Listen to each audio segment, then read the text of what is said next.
voilà, on va maintenant allumer la machine. Sachez que cette machine peut fonctionner avec un disque dur.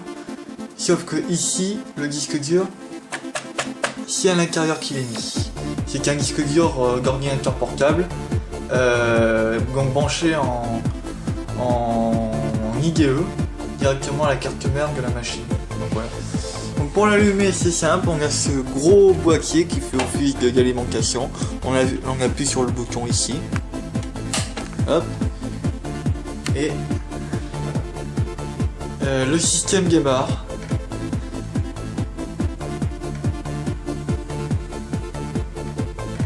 Petite diode d'activité, qu'on voit ici.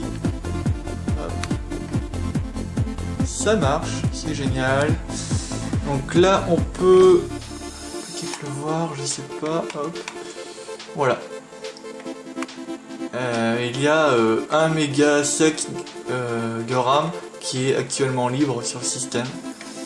Et donc voilà, donc ici j'ai deux, en fait il y a deux partitions. Une partition avec le système Workbench, voilà, avec les utilitaires, système, les tools, les préférences. Et j'ai une autre partition avec les applications. Sauf que le souci, c'est que le système est un petit peu trop ancien.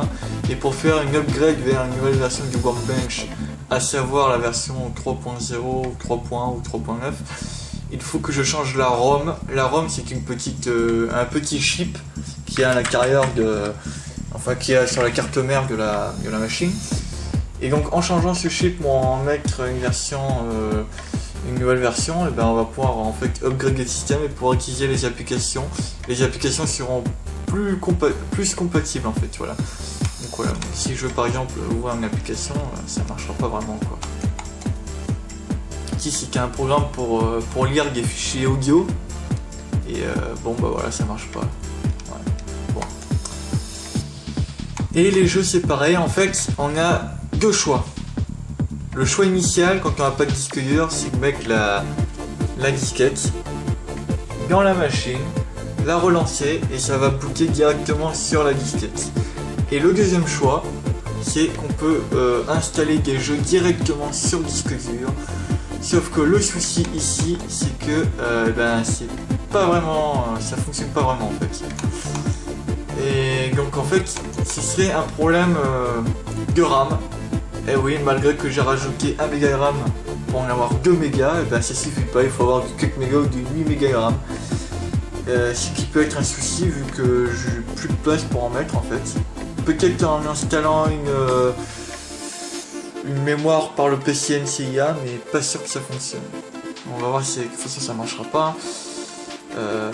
C'est un petit peu dommage quand même, parce que moi bon, le but c'était quand même de pouvoir jouer sur le disque dur, sachant que le disque dur qui est à l'intérieur, bon il est limité à 4 Go malheureusement, on peut pas mettre plus, en tout cas pour le système Workbench 2.1.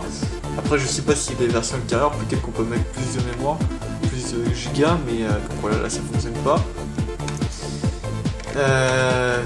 Sachant que je gâche un petit peu mon disque dur, puisque c'est un disque dur quand même de 80 Go, hein. Donc vous voyez la taille que je perds quoi. 76 Go c'est de perdu quoi. Bon. Donc enfin bref, voilà, donc là, qu'est-ce que je vais faire? Bah, je vais créer une deuxième partie, je vais faire une deuxième partie de vidéo, une troisième partie, on verra, pour vous montrer les différents jeux, parce que le point fort quand même de cette machine, c'est les jeux, et surtout, et bien évidemment, c'est le son, parce que le son a une qualité assez exceptionnelle. Donc on compare par exemple à du Amstrad CPC, c'est plus la même chose, mais enfin, il y a quand même 6 ans de décalage, vous me direz. Mais ces machines-là, franchement, elles ont un son et une vidéo de psychopathe, enfin des graphismes de fou furieux. Il y a vraiment des jeux qui sont vraiment d'anthologie quoi, pour cette machine-là. Donc voilà la petite diode d'activité. Donc la souris, je vous ai pas montré, ça ressemble à ça. À boule, hein, bien sûr, il faut pas rêver, hein, dans les années 90, il n'y avait pas le laser. Hein. Voilà, donc bon, ça marche bien. Donc voilà, donc la version quand même, je vous montre.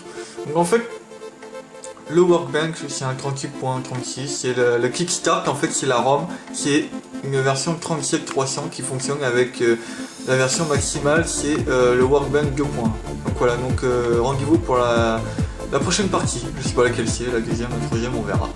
Et là, que